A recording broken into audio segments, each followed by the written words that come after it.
Պարոն Ասայան, խնդրեմ խաղի մասին ձեր կարծիքը։ Բարև ձեզ։ Ինչ կարելի է խաղի մասին ասել։ Սպասում ենք, որ դժվար խաղ լինի, միշտ լեննականում դժվար է լինում։ Մեզ համար առաջի խաղակեսը դժվար դասավորվեց, ոչ պարտադիր գոլ վաստողեցինք, ապրեն տղաները, որ կարողացան երրորդ խաղակեսը բարելավել խաղը ու պատվով դուրս եկանք այս խաղի տակից։ Շնորհավորում եմ Վան ակումբին, մեր երկրպագուներին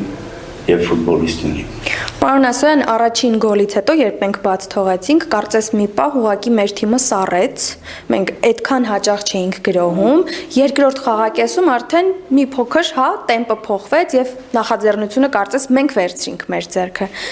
Ինչ եք ասել հանդերձարանում, որ երկրորդ խաղակեսը ուրիշ թափով սկսեցինք։ Ոչ բան, ուղղակի տղաներին օրդորեցինք, որ հավատալ իրենց ուժերին եւ կարողացան հավատալ ու քայլել առաջ։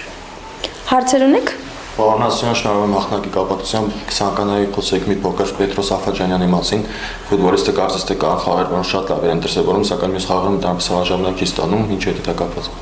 Վնասված կլինի։ Հուսով ենք, որ շուտ կապակինվի եւ կշարունակի։ Ուրիշ հարցեր։ Շնորհակալություն, պարոն Ասայան։ Ձեզ եմ շնորհակալ։